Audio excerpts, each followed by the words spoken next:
और यहां जो उत्साह दिख रहा है, मेरा राजनीतिक अनुभव मुझे कहता है कि हरियाणा ने भाजपा की हैट्रिक लगाना तय कर लिया है।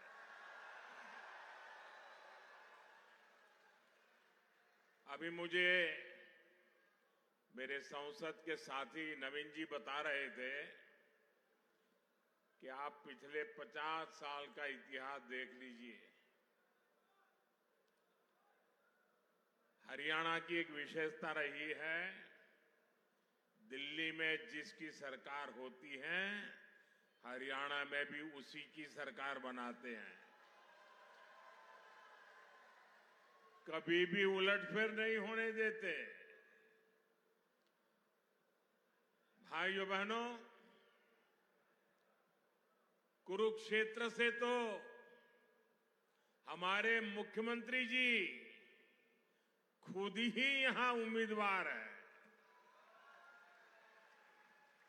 आज हरियाणा के इस बेटे की प्रशंसा पूरे देश में होती है।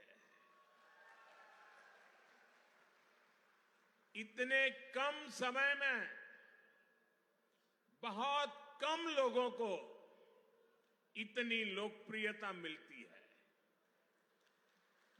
और इसका कारण भी है हमारे मुख्यमंत्री जी 24 घंटे हरियाणा के विकास के लिए समर्पित रहते हैं।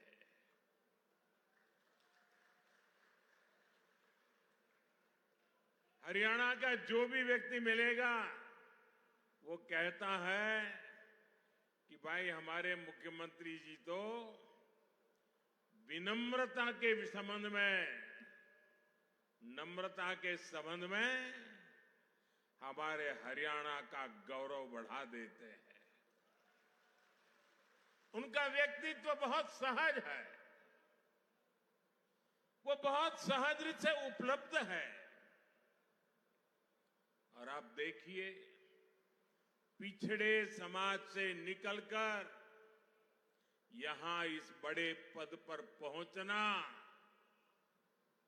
और इस पद को भी पचा करके नम्रता का साथ जीना, ये बहुत बड़ी उपलब्धि है। भाजपा के कार्यकर्ता के नाते मुझे हरियाणा में अनेक वर्षों तक काम करने का अवसर मिला है। यहां बहुत सारे मेरे पुराने साथी बैठे हैं। जब मैं मुख्यमंत्री जी की तारीफ सुनता हूं ना, तो इतना गर्व से भर जाता हूं, इतना आनंद होता है, मन इतना प्रसन्न हो जाता है। इनका विजन और इनकी लगन बड़े बड़ों से भी कहीं बड़ी है।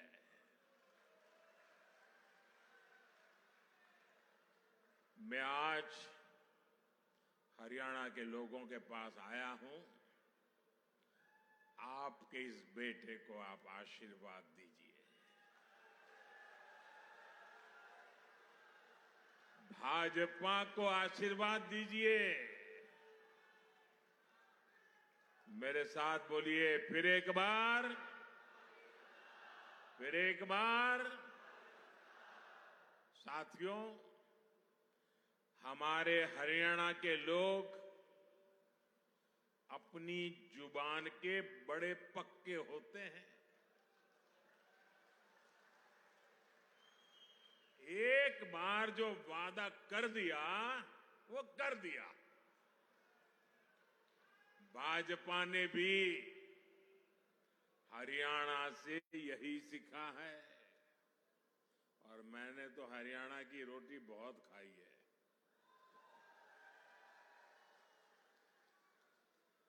भाजपा जो कहती है वो जरूर करके दिखाती है। अभी कुछ महीने पहले लोकसभा चुनाव के दौरान मैं आपसे आशीर्वाद मांगने आया था। मैंने कहा था कि भाजपा सरकार के 100 दिन बड़े फैसलों के होंगे। गरीब, किसान, महिलाओं और युवाओं को मजबूत बनाने वाले होंगे। अभी 100 दिन पूरे भी नहीं हुए हैं, लेकिन हमारी सरकार ने करीब 15 लाख करोड़ रुपए के नए काम शुरू करवा दिए हैं।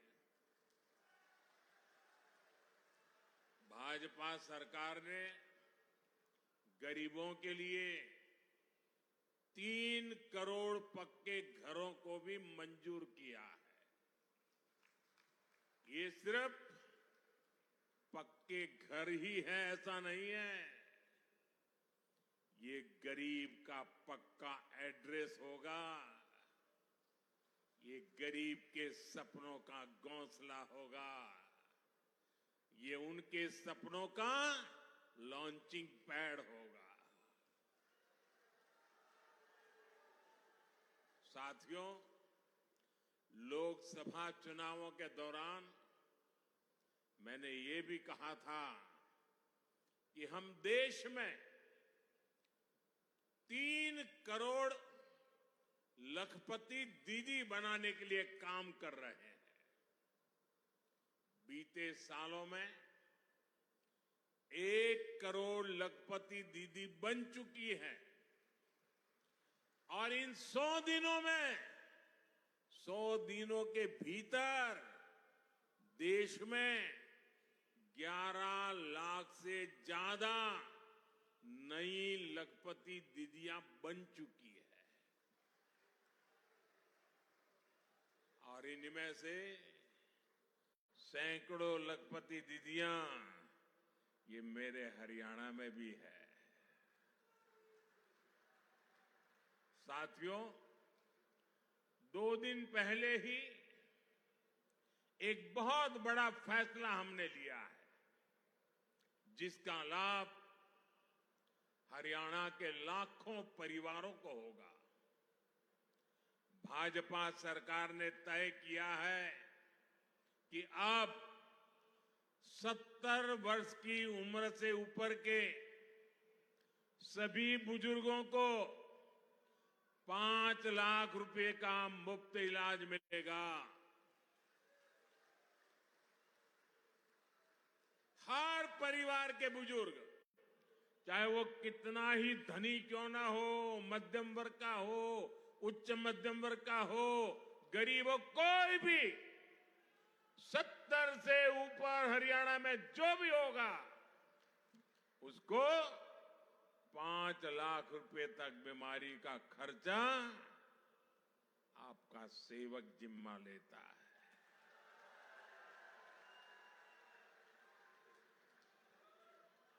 अब उसके इलाज के लिए उसके बच्चों को फिक्र करने की जरूरत नहीं है, उसकी फिक्र आपका ये बेटा करेगा।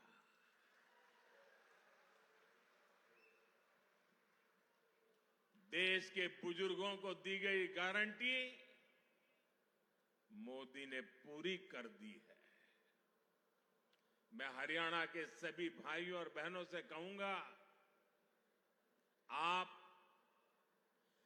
अपने बाल बच्चों का ध्यान रखिए। आपके माता पिता की चिंता आपका ये बेटा, आपका ये भाई कर रहा है। साथियों, हरियाणा में भी भाजपा सरकार पूरे सेवा भाव के साथ काम कर रही है। बीते वर्षों में हरियाणा निवेश के मामले में, कमाई के मामले में देश के टॉप राज्यों में पहुंचा है। गर्व होता है मुझे इस बात का। हमने कांग्रेस की सरकार का वो दौर देखा है जब विकास का पैसा सिर्फ एक जिले तक सीमित रह जाता था। हरियाणा के लोग तुरंत समझ जाते हैं। इतना ही नहीं, वो पैसा किस किस की जेब में जाता था ये भी हरियाणा का हर बच्चा जानता है। भाजपा ने पूरे हरियाणा को विकास की धारा से जोड़ा है। भाजपा सरकार आने से पहले हरियाणा के आधे घरों में नल कनेक्शन नहीं था। आज हरियाणा में करीब करीब 100% नल कनेक्शन वाला ये राज्य बन रहा है। साथियों, भाजपा की सरकार देश में गरीब और मध्यम वर्ग के लिए बिजली का बिल जीरो करने में जुटी है।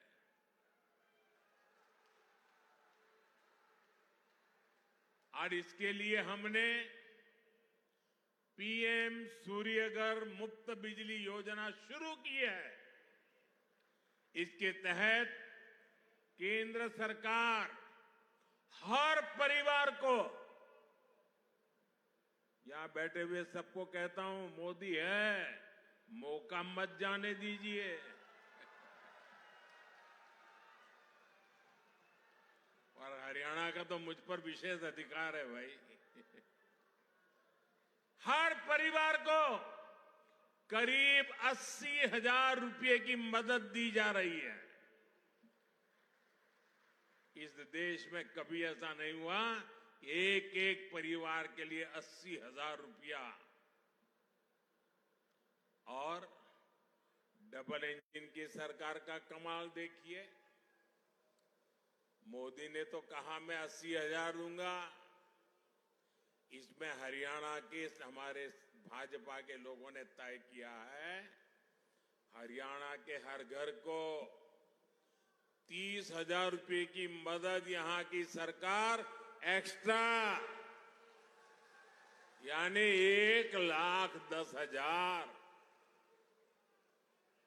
साथियों, आपकी कमाई बढ़े, आपके पैसे बचे, ये भाजपा सरकार की बड़ी प्राथमिकता है। साथियों, हरियाणा ने हमेशा से मुझे बहुत प्यार दिया है। यहां के दूध, दही, हरियाणा की रोटी और माताओं बहनों के स्नेह का कर्ज चुकाना मेरे लिए बहुत मुश्किल है। इतना बड़ा कर्ज मुझ पर है। इसलिए मैं अपना कर्तव्य समझकर आज आपसे कुछ बातें करना चाहता हूं। और ये बातें भाजपा की भलाई के लिए नहीं है। ये बातें मोदी की भलाई के लिए नहीं है। दिल में एक दर्द है, आग है। और इसलिए जब आप मेरे परिवारजन मेरे पास हैं तो मैं मेरा दिल आपके सामने हल्का करना चाहता हूं। अपनों के सामने मैं आज देश की मुझे जो चिंता हो रही है, आपकी, आपके बच्चों की, आपके भविष्य की, और इसलिए कुछ गंभीर बातें हरियाणा के मेरे भाई बहनों के सामने रखता हूं। देश भी उसे गंभीरता से सुनेगा। साथियों, आपके पड़ोस में हिमाचल प्रदेश है। वहां 2 साल पहले कांग्रेस की सरकार बनी, लेकिन आज वहां क्या स्थिति है? हिमाचल का कोई भी नागरिक खुश नहीं है। कांग्रेस ने वहां हर वर्ग को झूठ की घुट्टी पिलाई थी, लेकिन जो भी वायदे किए उनमें से कोई पूरे नहीं किए। आज सरकारी कर्मचारियों को वहां अपने हक की सैलरी के लिए हड़ताल करनी पड़ रही है। कर्मचारियों को डीए मिल नहीं रहा। मुख्यमंत्री और मंत्रियों तक को सैलरी छोड़ने का बाद दिखावा करना पड़ रहा है। हिमाचल में नौजवानों की भर्तियां नहीं हो रही हैं। स्कूल, कॉलेज बंद करने की नौबत आ गई है। वहां कांग्रेस ने महिलाओं को 1500 रुपये देने का वायदा किया था। हजारों महिलाएं आज भी इस पैसे का इंतजार कर रही है। हिमाचल में बिजली, पानी, पेट्रोल, डीजल, दूध सब कुछ कांग्रेस ने महंगा कर दिया है। और लोकसभा में भी आपको नहीं देखा है, उन्होंने कहा था 1 जुलाई को खटाखट 8,000 रुपया आपके खाते में आएंगे। लोग 1 जुलाई को कतार लगा के कांग्रेस के कार्यालयों पर खड़े हो गए थे। पूरे देश में झूठे वादे करना, देश की जनता से धोखा करना। साथियों, भाजपा सरकार ने पहले जो मुफ्त इलाज की योजना हिमाचल में चलाई थी, नौजवानों को बैंकों से मदद लेने की जो योजना चलाई थी, और भाजपा ने बहुत अच्छे ढंग से चलाई थी, हिमाचल के लोगों का कल्याण करने के लिए चलाई थी, ऐसी सारी योजनाएं हिमाचल में अब ठप पड़ गई है। हिमाचल की आर्थिक हालत कांग्रेस ने इतनी खराब कर दी है कि हालात संभाले नहीं संभल रहे हैं। साथियों, जनता की परेशानी से, जनता की समस्याओं से कांग्रेस को कभी कोई फर्क नहीं पड़ता।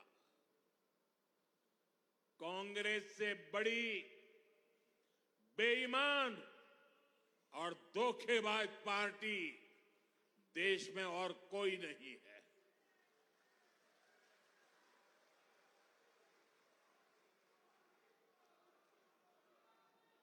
कांग्रेस के झूठ पर विश्वास करके वो लोग पछता रहे हैं, जिन्होंने अपने राज्य में कांग्रेस को मौका दिया।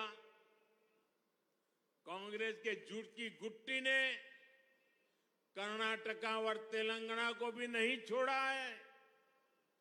कर्नाटका में तो हाहाकार मचा हुआ है। वहां महंगाई और भ्रष्टाचार चरम पर है, विकास कार्य ठप है।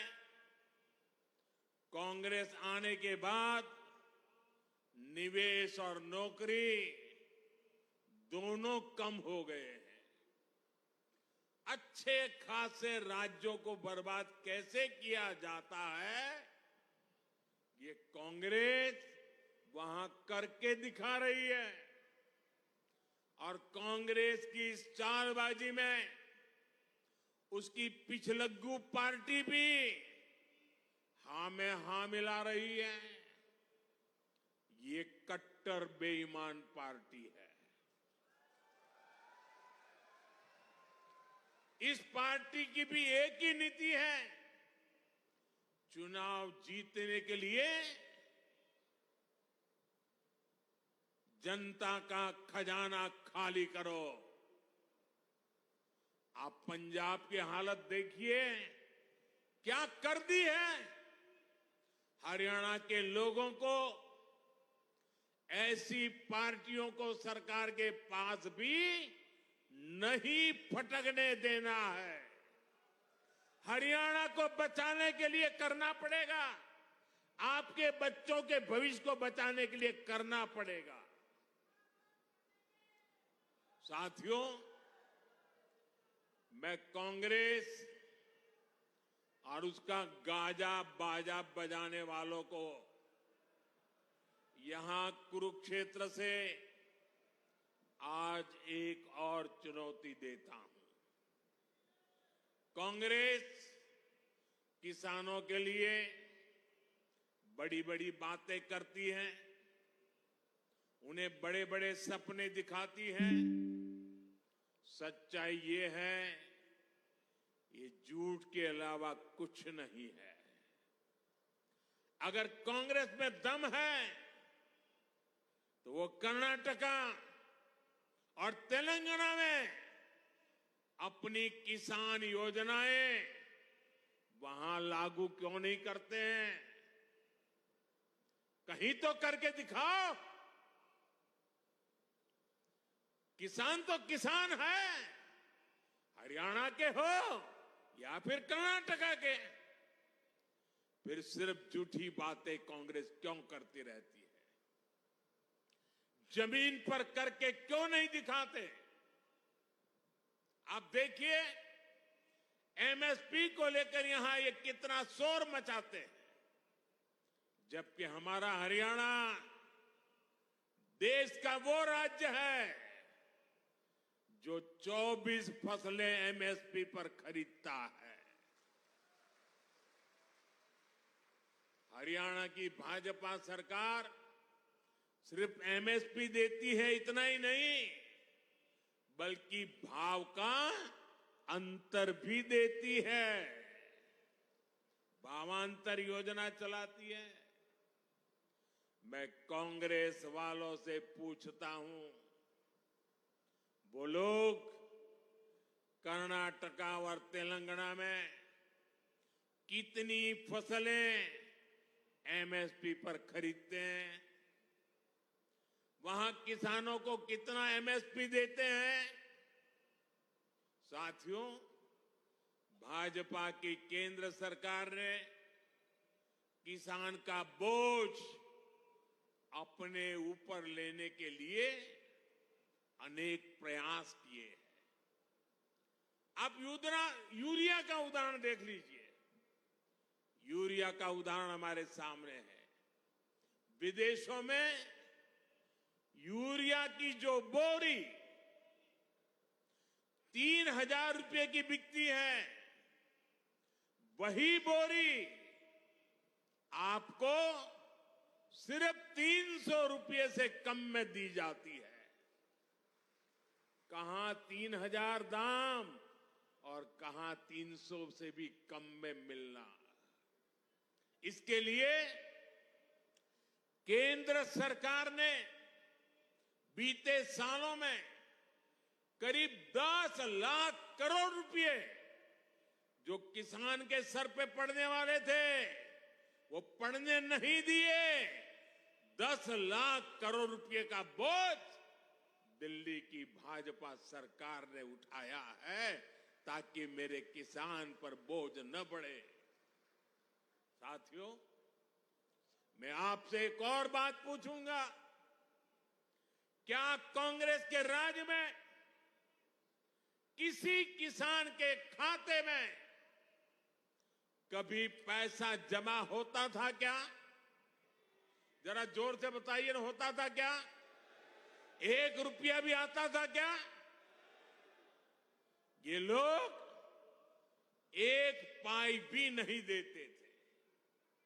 किसानों के बैंक खातों में सीधे पैसे भेजने का काम भाजपा ने किया है। किसान सम्मान निधि के रूप में करीब 3.25 लाख करोड़ रुपए से अधिक हमने किसानों के खाते में जमा किए हैं। 3.25 लाख करोड़। साथियों, कांग्रेस किसानों को अपने हाल पर छोड़ देती है। मैं आपको फिर कर्नाटका का उदाहरण दूंगा, जहां कांग्रेस की सरकार है। देखिए कर्नाटका में क्या हो रहा है। कांग्रेस के सिर्फ कुछ महीनों के राज में आप सुन करके चौंक जाएंगे। कुछ ही समय के राज में कर्नाटका में करीब 1200 किसानों ने आत्महत्या की है। अरे डूब मरो कांग्रेस के लोग। आपके मुंह में किसान के नाम पर झूठ फैलाने का पाप पड़ा हुआ है। वो इसलिए क्योंकि सूखा पीड़ित किसानों की कांग्रेस वहां की सरकार ने मदद नहीं की। और ये झूठे लोग यहां हरियाणा में बड़ी बड़ी बातें करते हैं। साथियों, कांग्रेस की राजनीति झूठे वादों और देश में अराजकता फैलाने के हथकंडों तक ही सीमित हो चुकी है। आप जरा याद कीजिए, इन्होंने ओल्ड पेंशन स्कीम को लेकर कितना बवाल खड़ा किया था। लेकिन देश ने जब इनका झूठा गपबाजी, गुमराह करने के तरीके पकड़ लिए, तो अब ये ओपीएस का नाम लेना भी बंद कर दिए हैं। वहीं दूसरी तरफ भाजपा है। कर्मचारियों की हितैषी भाजपा सरकार नई पेंशन स्कीम लेकर आई। इसमें कर्मचारियों के लिए निश्चित पेंशन की गारंटी है। इस नई पेंशन स्कीम का देश भर के कर्मचारियों में व्यापक स्वागत हुआ है। सरकारी कर्मचारियों ने इसे उस पर बहुत खुशी जताई है। साथियों, कांग्रेस ने किसानों के साथ ही हमेशा देश की रक्षा करने वाले वीर जवानों को भी धोखा दिया है। ये भाजपा सरकार ही है जिसने पूर्व सैनिकों के लिए 1 रैंक 1 पेंशन लागू की। इससे हरियाणा के 1.5 लाख पूर्व सैनिकों को 10,000 करोड़ रुपए से ज्यादा की मदद मिली है अकेले हरियाणा में। जबकि कांग्रेस ने तो पूर्व सैनिकों को भी अनेक दशकों तक इसके लिए लटकाए रखा था। और जब मुद्दा बड़ा हो गया तो बजट में सिर्फ 500 करोड़ रुपए रखे ताकि पूर्व सैनिकों की आंखों में धूल झोंक सके। साथियों, मुझे बराबर याद है 15 सितंबर 2013 13 सितंबर 2013 को भारतीय जनता पार्टी ने मुझे प्रधानमंत्री पद के उम्मीदवार के रूप में घोषित किया था। और मेरा पहला सार्वजनिक कार्यक्रम 15 सितंबर को रेवाड़ी में हुआ था। पूर्व सैनिकों का कार्यक्रम हुआ था और मैंने पूर्व सैनिकों के सामने मंच से सामने सर झुकाकर कहा था कि मैं आपकी तपस्या को कभी बेकार नहीं जाने दूंगा। मैं वो आरोपी लागू करूंगा। कांग्रेस वालों ने 500 करोड़ का खेल खेला था। साथियों, सरकार में आने के बाद हमने वो आरोपी लागू किया। इतना ही नहीं, कुछ दिन पहले ही हमने ओआरओपी का तीसरा रिवीजन भी कर दिया है और इस अक्टूबर से मेरे पूर्व फौजी भाइयों को इसका भी लाभ मिलने लग जाएगा। साथियों, मैं यहां आने से पहले जम्मू कश्मीर में था। वहां भी चुनाव हो रहे हैं। वहां कांग्रेस पार्टी आर्टिकल 370 धारा 370 को फिर से बहाल करने का समर्थन कर रही है। क्या ये आपको मंजूर है? क्या कश्मीर को अलग होने देना है? ऐसा पाप करने वाली कांग्रेस को सजा देनी चाहिए कि नहीं देनी चाहिए? यानी कुछ साल पहले तक वहां हरियाणा के हमारे वीर सैनिकों पर जो पत्थर चलते थे, आतंकवादी बम बंदूक की गोलियां चलाते रहते थे, मेरे हरियाणा के वीर सपूत हर सप्ताह कहीं न कहीं से तिरंगे में लपेटकर उनका शरीर घर लौटता था, वो शहीद हो जाता था। कांग्रेस धारा 370 वापस लाने का समर्थन करके उस दौर को वापस लाना चाहती है। कांग्रेस आतंक और अलगाव के उस कालखंड को वापस लौटाना चाहती है। वो कालखंड जिसके कारण हरियाणा की अनेक माताओं को अपनी संतानें गंवानी पड़ी। कांग्रेस हरियाणा की माताओं से उनकी संतानें छीनना चाहती है। आप मुझे बताइए, क्या कांग्रेस को आर्टिकल 370 फिर वापस लाने देंगे क्या?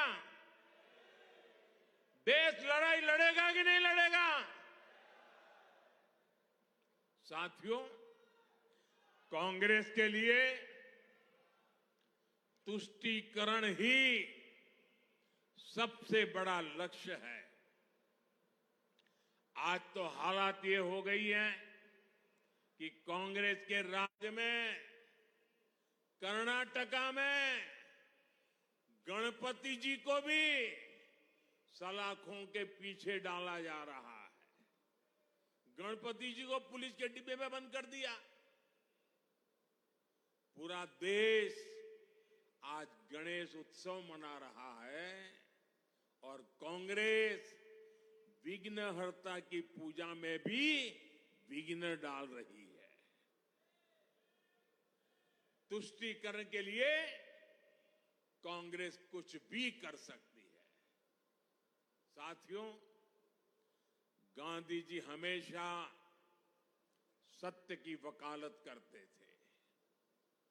आजादी के बाद कुछ वर्षों तक कांग्रेस पर भी महात्मा गांधी जी के संस्कारों का असर रहा, लेकिन आज ये वो पुराने वाली कांग्रेस नहीं है। आज की कांग्रेस यानी ये अर्बन नक्सल का नया रूप बन गई है। कांग्रेस को अब झूठ बोलने में कोई शर्म नहीं आती। कांग्रेस का झूठ पकड़ा जाता है तो भी उसको शर्म नहीं आती है। कांग्रेस हर रोज एक नया झूठ बोलती है। कांग्रेस देश की एकता पर लगातार हमला कर रही है। कांग्रेस द्वारा पूरी तरह से नक्सलवादी विचार देश पर थोपा जा रहा है। भाजपा को बदनाम करने के लिए उसे भारत को बदनाम करने में शर्म नहीं आ रही है। इसलिए आपको कांग्रेस और उसके साथियों से सावधान रहना है। साथियों, आज मैं हरियाणा की धरती से एक और विषय उठाना चाहता हूं। भारत में सबसे बड़ा दलित विरोधी, ओबीसी विरोधी, आदिवासी विरोधी अगर कोई है तो वो कांग्रेस का परिवार है।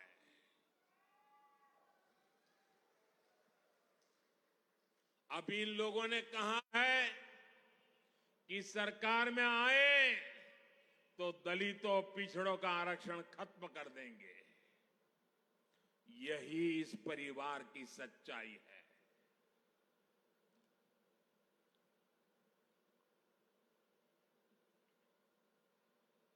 कांग्रेस का परिवार हमेशा से ही बाबा साहब आंबेडकर जी को नफरत करता था,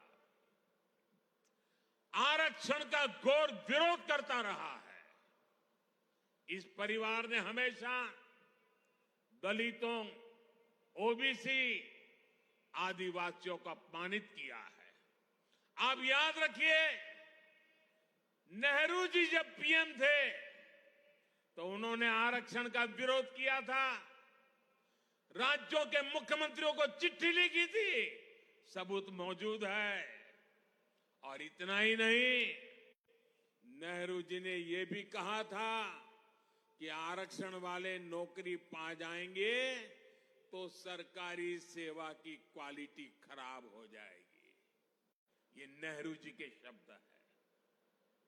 नेहरू जी ने ओबीसी आरक्षण के लिए काका साहब कालेलकर का जो कमीशन गठित हुआ था, उसकी रिपोर्ट आई थी। ओबीसी समाज का भाग्य बदलने वाली रिपोर्ट थी। लेकिन पंडित नेहरू ने उसको भी ठंडे बस्ते में डाल दिया। नेहरू जी के बाद जब इंदिरा जी आई तो उन्होंने भी ओबीसी आरक्षण पर रोक लगा कर रखी। जब देश ने उनको सजा दी, जनता पार्टी की सरकार बनी मोरारजी भाई के नेतृत्व में, तब मंडल आयोग बना। लेकिन फिर कांग्रेस आ गई और मंडल कमीशन की रिपोर्ट ठंडे बस्ते में डाल दी गई। इसके बाद राजीव जी ने भी अपनी सरकार में ओबीसी को आरक्षण नहीं मिलने दिया। जब केंद्र में भाजपा के समर्थन से अटल जी की सरकार बनी, तब मंडल आयोग की रिपोर्ट लागू हुई। वीपी सिंह की सरकार बनी, अटल जी के जनसंघ ने, भाजपा ने समर्थन किया था उस समय। और तब जाकर के ओबीसी समाज को आरक्षण मिला जब भाजपा का समर्थन था।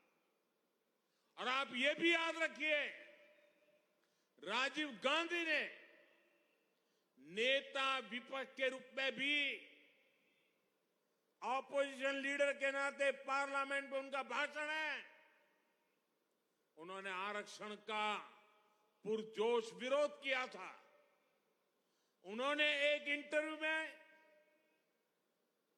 ये शब्द उनके हैं, मैं बताता हूं, उन्होंने एक इंटरव्यू में कहा था, उन्होंने यहां तक कह दिया था, आरक्षण पाने वालों को बुद्धू तक कह दिया था। ये राजीव जी ने।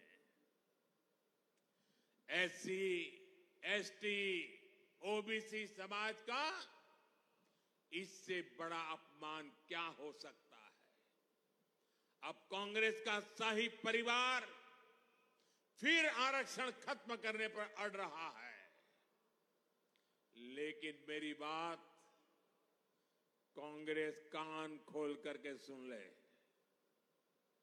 जब तक मोदी है,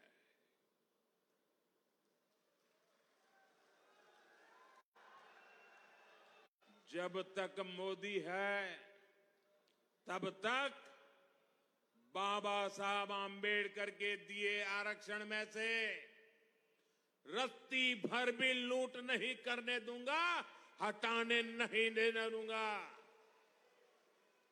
एससी, एसटी, ओबीसी का आरक्षण रहेगा, ये मोदी की भी गारंटी हो और भविष्य में उसके लिए लड़ाई लड़ने की भी गारंटी है। साथियों, कांग्रेस का दलित विरोधी चेहरा हरियाणा से बेहतर कौन जानता है। हरियाणा में जब जब कांग्रेस की सरकार आती है तो दलितों का जीना मुश्किल हो जाता है। 2005 में गोहाना में कितना बड़ा कांड हुआ था, क्या उसे कोई दलित परिवार भुला सकता है। 2010 में मिर्चपुर कांड को क्या कोई भूल सकता है। 2012 में भगाना में जो कुछ हुआ था, फिर 2014 में दलित बेटियों के साथ जो कुछ हुआ था, उस शर्मनाक घटना को याद करके ही रूह कांप जाती है। तब हमने ये भी दिखाया था कि मुख्यमंत्री हुड्डा जी और इनका दिल्ली का शाही परिवार सबके मुंह पर ताले लग गए थे। इसलिए कांग्रेस से यहां के दलित समाज को बहुत सचेत रहने की जरूरत है। मैं तो कांग्रेस से एक और बात बताऊंगा। पहले कांग्रेस में जो एक अंदरूनी महाभारत चल रही है, अरे जरा उसे तो संभालो। जिस तरह यहां एक परिवार को आगे बढ़ाकर कांग्रेस राजनीति कर रही है, वो पूरा दलित समाज देख रहा है। साथियों, भाजपा की सरकार पूरी ईमानदारी से हरियाणा के विकास में जुटी हुई है, जबकि कांग्रेस की सरकार के दौरान यहां भ्रष्टाचार ही संस्कार बन गए थे। इसका बहुत बड़ा नुकसान हरियाणा के नौजवानों को हुआ। जब यहां कांग्रेस की सरकार थी तो खर्ची और पर्ची के बिना नौकरी नहीं मिलती थी। भाजपा सरकार ने खर्ची पर्ची के इस खेल को बंद कर दिया है। इसकी प्रशंसा आज पूरे देश में हो रही है। भाजपा सरकार ने पूरी पारदर्शिता से यहां करीब 1.5 लाख सरकारी नौकरियां दी है। अभी भी हमारे मुख्यमंत्री नायब सिंह सैनी जी 25,000 युवाओं को नौकरी देने जा रहे थे, लेकिन कांग्रेस के भर्ती रोको गैंग ने उसमें अड़ंगा डाल करके रख दिया। लेकिन हरियाणा के नौजवानों, आप चिंता मत करिए, 8 अक्टूबर के बाद फिर भाजपा सरकार बनेगी तो इसी कार्य से नए कार्यकाल का श्री गणेश किया जाएगा। साथियों, हरियाणा में तीसरी बार भाजपा सरकार आने का मतलब है सबका विकास, तेज विकास। तीसरे टर्म में कुरुक्षेत्र को सांस्कृतिक पर्यटन का बड़ा सेंटर बनाने का हमारा अभियान तेज होगा। गीता महोत्सव और ज्योतिसर अनुभव केंद्र यहां बन चुके हैं। संत रविदास जी के भव्य स्मारक पर भी काम शुरू हो चुका है। विकास कैसे हर काम तेजी से हो, इसके लिए तीसरी बार यहां पूर्ण बहुमत की भाजपा सरकार बनानी है। 5 अक्टूबर को कमल निशान पर उंगली दबानी है। आप सभी के आशीर्वाद फिर एक बार भाजपा सरकार बनाएंगे। इतनी बड़ी तादाद में इतने बड़े उमंग और उत्साह के साथ आए हुए आप सबको मैं हृदय से धन्यवाद करता हूं। मेरे साथ बोलिए, भारत माता की। आवाज दूर दूर तक जानी चाहिए। भारत माता की, भारत माता की, भारत माता की। बहुत बहुत धन्यवाद।